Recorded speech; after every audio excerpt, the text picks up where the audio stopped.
घेतली आहे पाऊण वाटी उडदाची डाळ, जी काळी उडीद डाळ असते ती घेतली आहे, आणि 2 चमचे चणा डाळ. आता ह्या दोन्ही डाळी मिक्स करून स्वच्छ धुवून घ्यायच्या आहेत. त्यानंतर एका भांड्यामध्ये 2 चमचे तेल घेतलं. तेल गरम झाल्यानंतर त्यात पाव चमचा जिरं टाकायचं आहे. अगदी थोडंसं हिंग टाकून घेतलं आणि त्यामध्ये आपण ज्या डाळी धुवून घेतलेल्या होत्या त्या टाकायच्या. डाळी धुण्यापूर्वी स्वच्छ निवडून घ्यायच्या. आता हे सगळं चांगलं एकजीव केलं. हे एकजीव केल्यानंतर यामध्ये पाणी टाकायचं आहे, जेणेकरून ही डाळ व्यवस्थित शिजेल एवढं अंदाजे पाणी घालायचं आहे. तर मी इथे 1 ते 1.5 ग्लास पाणी टाकून घेतलं. ही डाळ उकळल्यानंतर असं वरती फेस येतो, तो बाजूला काढून घ्यायचा. ह्या फेसमुळेच डाळ बऱ्याचदा वातूळ अशी होते, तर फेस बाजूला काढून घ्यायचा म्हणजे ॲसिडिटीचा त्रास होत नाही. आता ही जी डाळ आहे ती आपल्याला अगदी व्यवस्थित शिजवून घ्यायची आहे. साधारण 5 ते 7 मिनटं झाकण ठेवून तुम्ही ही डाळ शिजवून घेऊ शकतात. हे पहा, इथे ही डाळ आता अगदी व्यवस्थित शिजलेली आहे. खूप जास्त ही गाळ करायचं नाही, कारण भाजी उकळताना सुद्धा ही डाळ अजून थोडीशी शिजणार आहे. आता आपण एक वाटण बनवून घेऊ. हे वाटण बनवण्यासाठी इथे मिक्सरच्या भांड्यात थोडीशी कोथिंबीर घेतली, त्यासोबत 8-10 लसणाच्या पाकळ्या आणि 2-3 चमचे सुक्या खोबऱ्याचे काप घेतले. आता याच्यात टाकायचे 1 छोटा चमचा हळद, 1 छोटा चमचा लाल तिखट, 1 छोटा चमचा कश्मीरी लाल तिखट, अर्धा चमचा इथे मी गरम मसाला टाकून घेतला आहे. त्याऐवजी तुमच्याकडे जो कुठला मसाला अवेलेबल असेल तो तुम्ही टाकू शकतात. आणि हे मिक्सरमधनं छान वाटून घ्यायचं. आता कढईमध्ये 1 मोठा चमचा तेल गरम करून घेतलं.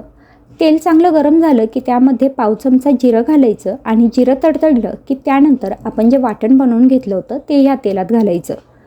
आता हे वाटण तेलामध्ये चांगलं परतून घ्यायचं. साधारण मिनिटभर वाटण परतून घेतल्यानंतर त्यामध्ये 4-5 चमचे गरम पाणी घातलं. गरम पाणी घातल्यानंतर हे थोडंसं एकजीव करायचं आणि फक्त याला एक उकळी येऊ द्यायची.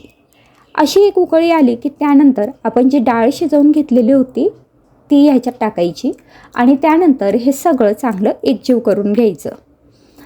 आता ही भाजी जर तुम्हाला थोडीशी सुकी अशी हवी असेल किंवा डब्याला देण्यासाठी हवी असेल तर तुम्ही अशीच ही भाजी अजून 2 मिनटं शिजवून घेऊ शकतात.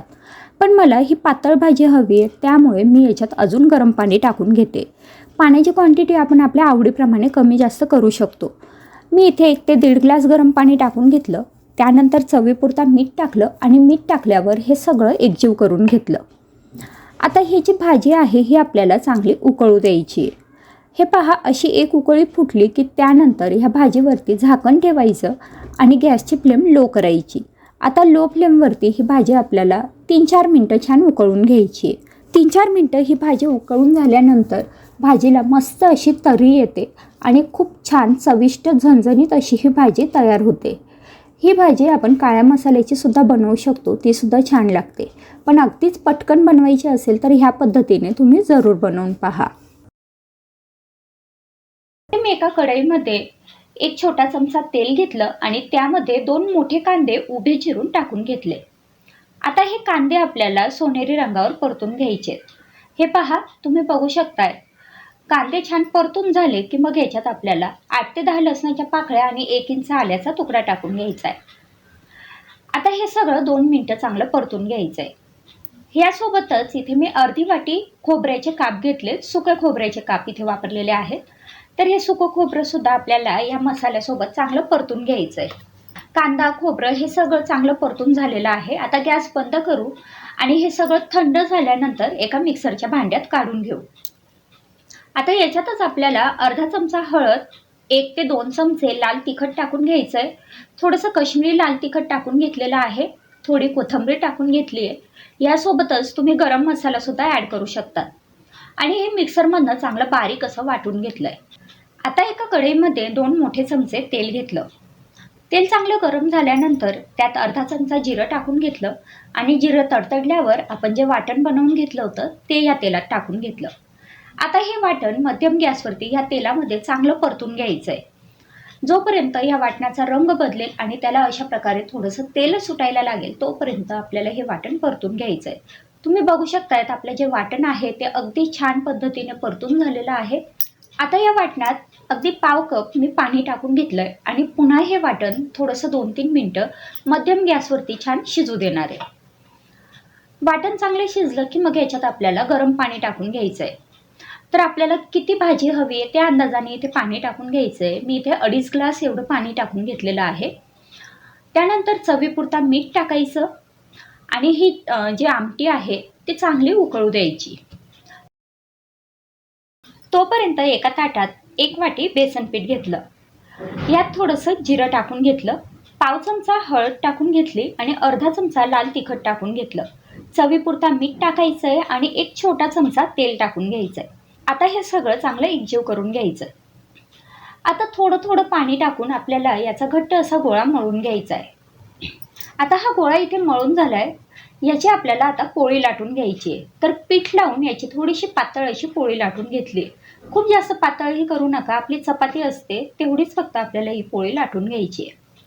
त्यानंतर एका सुरीच्या साहाय्याने मी ह्या कट करून घेते. जसे आपण शंकरपाळी बनवतो तसेच मोठ्या आकारात ही कट करून घ्यायची आहे, ज्याला पाटवडी म्हणतात. आता इथे ही आमटीसुद्धा पूर्णपणे उकळलेली आहे. गॅसची फ्लेम हाय ठेवायची आणि हाय फ्लेमवरतीच ही आमटी उकळत असताना आपण ज्या पाटवड्या बनवून घेतल्या आहेत हे या आमटीमध्ये टाकून घ्यायच्या.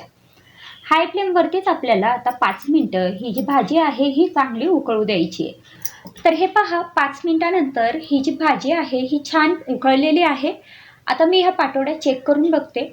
या थोड्याशा शिजलेल्या आहेत. आता गॅसची फ्लेम मंद करायची. मंद गॅसवरती 2 मिनटं फक्त ही भाजी उकळून घ्यायची.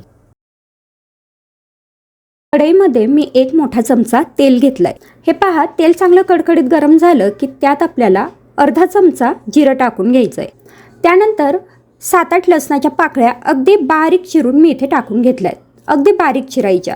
आता हे जे लसूण आहेत हे या तेलामध्ये चांगले परतून घ्यायचे. गॅसची फ्लेम मध्यम ठेवायची. मध्यम गॅसवरतीच ही प्रोसेस करायची. त्यात आता मी 2 मध्यम आकाराचे कांदे अगदी बारीक चिरून टाकून घेतले. हे कांदे आता ह्या तेलामध्ये सोनेरी रंगावर येतील इथपर्यंत आपल्याला परतून घ्यायचे. आता हा कांदा 2-3 मिनटं छान परतून घेतलेला आहे आणि तुम्ही बघू शकताय कांद्याची जी क्वांटिटी आहे ती आता जवळपास निम्म्यावर आली आहे आणि त्याचा रंगसुद्धा छान गुलाबी असा झालेला आहे. तर इथपर्यंत आपल्याला हा कांदा परतून घ्यायचा आहे, अगदीच करपवायचा नाही आहे. आता यात मी अर्धा चमचा हळद टाकून घेतली आहे. त्यासोबतच 1 चमचा लाल तिखट टाकून घेतलं आहे. 1 ते 1.5 चमचा बॅडगी लाल तिखट टाकायचं, म्हणजे भाजीला रंग खूप छान येतो. आता इथे आपण दुसरे कुठलेच मसाले वापरणार नाही आहेत. जर तुम्हाला इथे काही मसाले वापरायचे असतील तर कांदा लसूण मसाला तुम्ही वापरू शकतात किंवा मग गरम मसाला अगदी किंचितसा इथे वापरू शकतात. पण गरज पडत नाही. फक्त लाल तिखट आणि हळद एवढ्या याच्यात सुद्धा ही भाजी खूप छान लागते. आता हे जे तिखट आहे हे मी या कांद्यांसोबतच साधारण अर्धा मिनटं परतून घेतलं. कांदा आणि तिखट छान परतून झाल्यानंतर याच्यात मी मसूर टाकून घेते. तर इथे हे 1 कप मसूर आहेत जे मी रात्रभर भिजत ठेवले होते. जर समजा आपल्याला तेवढा वेळ नसेल किंवा आपण रात्री हे भिजत घालायचं विसरलो तर अगदी भाजी बनवताना 1-1.5 तास आधी भिजवले तरी चालतात. पण जर हे रात्रभर भिजवले तर हे शिजायला अजिबात वेळ लागत नाही. आणि समजा जर मसूर भिजवलेच नसतील तर मग ही भाजी कुकरमध्ये बनवायची, म्हणजे मसूर भिजवण्याची सुद्धा काहीच गरज पडत नाही. कुकरमध्ये सुद्धा भाजी छान शिजते. आता हे मसूर ह्या कांद्यासोबत अगदी चांगले परतून घेतले. हे पहा, आता साधारण मिनिटभर हे मसूर परतून घेतल्यानंतर मी याच्यात चवीपुरता मीठ टाकून घेतले. मीठ आपण आधी कांद्यांमध्ये सुद्धा टाकलं होतं तर त्या अंदाजाने टाकायचं, म्हणजे थोडंसं कमीच टाकायचं. मीठ टाकून घेतल्यानंतर पुन्हा हे छान परतून घेतलं. आता हे सगळं अगदी छान परतून झालेलं आहे. आता याच्यात पाणी टाकून घेऊ. तर इथे मी 1 ते 1.5 ग्लास पाणी टाकून घेतलं आहे. आपल्याला किती रस्सा भाजी किंवा सुकी अशी हवी आहे तर त्या अंदाजाने आपण पाणी टाकू शकतो. इथे मी खूप जास्त पातळ बनवत नाही आहे, त्यामुळे इथे मी 1.5 ग्लास पाणी टाकून घेतलं आहे. पाणी टाकल्यानंतर हे चांगलं एकजीव केलं. आता याच्यावर झाकण ठेवायचं आहे. अर्धवट असं झाकण ठेवायचं, पूर्ण झाकण ठेवायचं नाही, नाहीतर मग ह्यात भाजीचं जे तेल असतं ते उडून जातं. तर आता हे पहा, अर्धवट झाकण ठेवून मी ही भाजी 4 ते 5 मिनटं फक्त शिजवून घेतली. 4-5 मिनटातच आपला जो मसूर आहे तो अगदी छान शिजतो, कारण हा मसूर आपण रात्रभर भिजवून घेतलेला आहे. त्यामुळे मसूर शिजायला अजिबातच वेळ लागत नाही. तर हे पहा, भाजीतलं पाणीसुद्धा आता बऱ्यापैकी आटलेलं आहे आणि सोबतच आपला हा जो मसूर आहे हा अगदी छान असा शिजलेला आहे. तर इथे ही मसूरची भाजी तयार आहे. रस्सा भाजी बनवण्यासाठी इथे एका कढईमध्ये 2 छोटे चमचे तेल घेतलं. आता याच्यात 2 मोठे कांदे उभे चिरून टाकून घेतले. हे कांदे आपल्याला छान सोनेरी रंगावर परतून घ्यायचे. कांदे परतत असताना शक्यतो मध्यम गॅसवर परतायचे, म्हणजे कांद्यांचं जे कच्चंपण आहे ते पूर्णपणे निघून जातं आणि कांदा छान परतला जातो. तर इथे मी कांदे छान परतून घेते. हे पहा, कांदे इथे छान परतून झालेत. सोनेरी रंगाच्या थोडंसं पुढे हे कांदे परतले जायला पाहिजे आणि खूप जास्त करपवायचे नाहीत. फक्त ह्या स्टेजपर्यंत हे कांदे आले की लगेच गॅस बंद करायचा. आता हे कांदे आपण बाजूला काढून घेऊ. कांदे मी काढून घेतले. आता ह्याच कढईमध्ये थोडंसं आलं टाकून घेतलं आहे. तर साधारण 1 इंच आल्याचा तुकडा, त्यासोबत 4-5 लसणाच्या पाकळ्या आणि पाव कप भरेल किंवा पाव वाटी भरेल एवढं मी इथे सुके खोबऱ्याचे काप घेतले. तुमच्याकडे जर खोबरं किसलेलं असेल तर खोबऱ्याचा किसही इथे वापरू शकतात. आता हे सुद्धा मध्यम गॅसवरती अगदी मिनिटभर परतून घेऊ. हे खोबरंसुद्धा आपल्याला करपवायचं नाही आहे, फक्त थोडंसं भाजून घ्यायचं आहे. तर हे पहा, अगदी मिनिटभरातच खोबरं आणि जे आलं लसूण आहे ते छान भाजले जातात. आता हे भाजलेले जिन्नस बाजूला काढून घेऊ. आता हे जे सगळे जिन्नस आहेत हे आपल्याला पूर्णपणे थंड होऊ द्यायचे आहेत आणि त्यानंतरच मिक्सरमधनं याचं आपल्याला वाटण बनवून घ्यायचं आहे. तर आता इथे हे सगळे जिन्नस थंड झाले आहेत. हे मी मिक्सरच्या भांड्यात काढून घेते. तर सगळ्यात आधी आलं लसूण आणि सुकं खोबरं मिक्सरच्या भांड्यात टाकून घेतलं, त्यासोबतच भाजून घेतलेला कांदा टाकला. आता याच्यात आपल्याला अगदी थोडंसं म्हणजेच 2 ते 3 छोटे चमचे पाणी टाकायचं आणि मिक्सरमधनं हे चांगलं वाटून घ्यायचं. अगदी बारीक अशी पेस्ट याची तयार व्हायला पाहिजे. हे पहा, आवश्यकता वाटली तर तुम्ही पुन्हा याच्यात थोडंसं पाणी टाकू शकतात, पण याची अगदी बारीक पेस्ट करायची, म्हणजे आपली जी भाजी आहे तिचा सार अगदी छान तयार होतो. तर मी इथे हे छान असं वाटून घेतलं आहे. आता एका कढईमध्ये 1 मोठा चमचा तेल घेतलं. शक्यतो मसाल्याच्या भाजीसाठी जास्त तेलाचा वापर करावा, पण हे माझं घाण्याचं तेल आहे, तर हे तेल थोडं कमी वापरलं तरी चालतं. त्यामुळे मी इथे 1 चमचा तेल घेतलं. तेल गरम झाल्यानंतर त्यात जिरे टाकून घेतले, त्यासोबतच थोडंसं हिंग टाकलं. आता आपण जे वाटण वाटून घेतलेलं होतं ते याच्यात टाकायचं आणि हे जे वाटण आहे हे तेलात चांगलं परतून घ्यायचं. तर ह्या वाटणात जेवढंही पाणी आहे ते पाणी कमी व्हायला पाहिजे आणि वाटण अगदी छान कोरडं होईल इथपर्यंत आपल्याला भाजून घ्यायचं. तर हे पहा, वाटण इथे भाजून झालं आहे. आता ह्या वाटणात काही मसाले टाकून घेऊ. तर सगळ्यात आधी अर्धा चमचा हळद, 1 चमचा लाल तिखट, 1 चमचा बेडगी किंवा काश्मीरी लाल तिखट टाकून घेतलं आहे. त्यासोबतच 1 चमचा मी इथे मटण मसाला टाकून घेतला आहे. मटण मसाला शाकाहारी असतो, तर हा मटण मसाला टाकल्यानंतर हे सगळं एकजीव करायचं. तुम्ही इथे कुठलाही मसाला वापरू शकतात. किचन किंग मसाला, गरम मसाला, अगदी कांदा लसूण मसाला वापरला तरी चालेल. तर आता हे पुन्हा छान परतून घेतलं. हे पहा, मिनिटभरातच हे जे वाटण आहे आणि त्यासोबत जे मसाले होते ते सगळे छान परतून झालेत. आता याच्यात आपल्याला टाकायचं आहे पाणी. तर इथे मी पाव कप पाणी ज्या मिक्सरच्या भांड्यात वाटण तयार करून घेतलं होतं त्यातच टाकून घेतलं, म्हणजे भांड्याला लागलेलं जे वाटण आहे ते सुद्धा भाजीमध्ये आपल्याला वापरता येईल. आणि आता पाव कप पाणी टाकल्यानंतर हे पुन्हा छान एकजीव करून घेतलं. असं केल्यामुळे हे जे वाटण आहे ते अगदी छान शिजतं. तर आता पुन्हा मिनिटभर हे वाटण परतून घेतलं. त्यानंतर याच्यात आपल्याला टाकायचं आहे गरम पाणी. आवश्यकतेप्रमाणे आपण इथे पाणी टाकू शकतो. मी ही भाजी किंवा ही जी थाळी आहे ती 4-5 लोकांसाठी बनवते, तर त्या अंदाजाने मी इथे पाणी टाकून घेतलं आहे. साधारण 2.5 मोठे ग्लास भरतील एवढं इथे पाणी टाकलं. त्यानंतर चवीपुरता मीठ टाकायचं आणि हे चांगलं एकजीव करायचं. आता ही जी आमटी आहे किंवा हा जो रस्सा आहे हा आपल्याला चांगला उकळून घ्यायचा आहे. आता हा जो रस्सा आहे हा छान उकळतो तोपर्यंत आपण पुढची तयारी करू. इथे मी एका भांड्यामध्ये 1 कप बेसन पीठ घेतलं. 5 लोकांच्या भाजीसाठी 1 कप बेसन पीठ अगदी पुरेसं होतं. त्यात थोडंसं म्हणजेच पाव चमचा जिरं टाकून घेतलं, किंचितसा हिंग, 1 चमचा घरचं लाल तिखट आणि 1 चमचा कांदा लसूण मसाला टाकला. अर्धा किंवा पाव चमचा हळद टाकायची, चवीपुरता मीठ टाकलं. आता हे सगळं छान एकजीव करायचं. आता आपण जसं भजींचं पीठ भिजवतो तसंच हे पीठ भिजवून घ्यायचं आहे. पण भजींचं पीठ थोडं पातळ असतं, हे पीठ आपल्याला अगदी घट्ट असं ठेवायचं आहे. तर हे पहा, थोडं थोडं पाणी टाकत जायचं, कारण बेसन पीठ भिजायला खूप जास्त पाणी लागत नाही. आता ह्या बेसन पिठात पाणी टाकून घेतल्यानंतर चमच्याच्या साहाय्याने अशा पद्धतीने मी हे चांगलं फेटून घेतलं आहे. हे पहा, खूप जास्त पातळ नाही आहे, म्हणजे भजींचं जसं पीठ असतं त्याच्यापेक्षा थोडंसं घट्ट आपल्याला हे मिश्रण ठेवायचं आहे. तर आता हे मिश्रण तयार आहे. हे आपण आता झाकून ठेवू.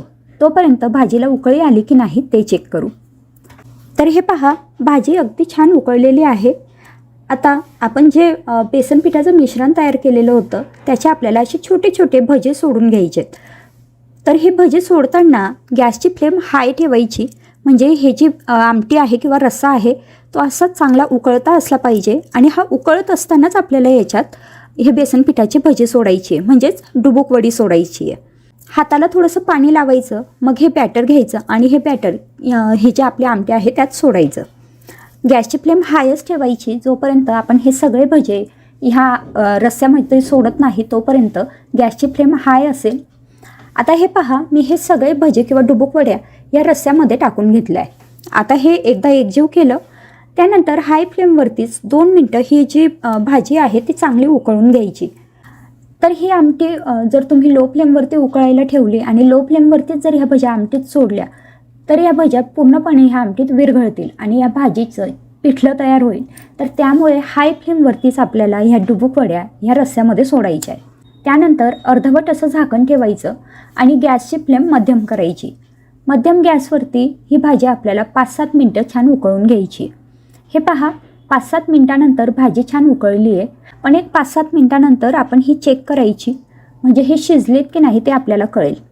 आता यातली एखादी डुबुक वडी घ्यायची आणि तिला चमच्याच्या साहाय्याने थोडंसं दाबून बघायचं. अगदी अलगद ही दाबली जात असेल आणि चिकट वाटत नसेल तर समजायचं आपली डुबुक वडी इथे शिजलेली आहे. हे पहा, तर हे पहा, ही डुबुक वडी इथे छान शिजलेली आहे. पण तरीसुद्धा अजून 2-3 मिनटं ही शिजवून घेण्याची गरज आहे. त्यामुळे आता अगदी लो फ्लेमवरती मी ही भाजी पुन्हा 2-3 मिनटं शिजवून घेणार आहे. तर अर्धवट असं झाकण ठेवलं आणि लो फ्लेमवरती ही भाजी पुन्हा 2-3 मिनटं शिजवून घेतली. तर अशा पद्धतीने अगदी चमचमीत आणि झणझणीत अशी डुबुक वडीची रस्सा भाजी इथे तयार झाली.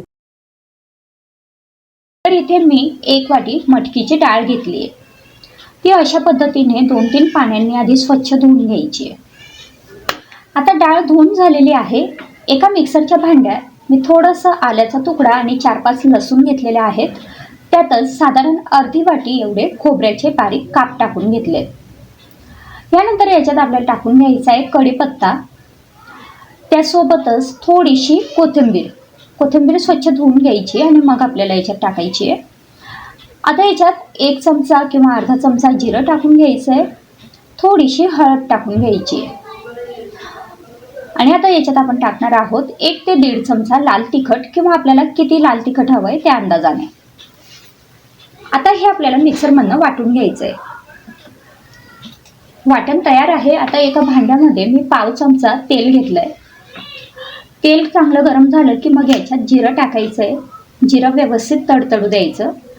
त्यानंतर थोडंसं हिंग टाकायचं आहे आणि आपण जी मटकीची डाळ धुवून घेतली होती ती इथे टाकून घ्यायची आहे. आता ही डाळ ह्या तेलामध्ये चांगली परतून घ्यायची आहे. डाळ तेलात छान परतून झाली की मग ह्या डाळीमध्ये आपल्याला पाणी टाकून घ्यायचं आहे आणि ही डाळ आपल्याला शिजवून घ्यायची आहे. तर ही शिजवताना पूर्ण शिजवायची नाही आहे, थोडीशी कच्ची राहील अशी आपल्याला ही डाळ आता शिजवून घ्यायची आहे. तर हे पहा, तुम्ही बघू शकताय ही मटकीची डाळ इथे आता छान शिजलेली आहे. त्यानंतर एका कढईमध्ये मी 1 चमचा तेल घेतलं आहे. तेल चांगलं गरम झालं की त्यात आपण जे वाटण मगाशी बनवून घेतलेलं होतं ते टाकायचं आहे. आता हे व्यवस्थित आपल्याला या तेलामध्ये फ्राय करून घ्यायचं आहे. हे पहा, अशा पद्धतीने हे वाटण ह्या तेलामध्ये छान फ्राय झालेलं आहे. आता हे वाटण तेलात परतून झालं की आपण जे मगाशी डाळ शिजवून घेतली होती त्यात हे वाटण टाकून घ्यायचं आहे, किंवा मग तुम्ही ही डाळ डायरेक्ट या वाटणामध्ये सुद्धा टाकू शकता. त्यानंतर अशा पद्धतीने हे एकजीव करायचं आहे. आता याच्यात चवीपुरता मीठ टाकून घ्यायचं आहे आणि आता ही भाजी आपल्याला उकळू द्यायची आहे. साधारण 5 मिनिटं ही भाजी आपल्याला इथे उकळून घ्यायची आहे. तर हे पहा, 5 मिनिटानंतर ही भाजी छान उकळलेली आहे आणि आपली मटकीची डाळ इथे तयार झाली आहे.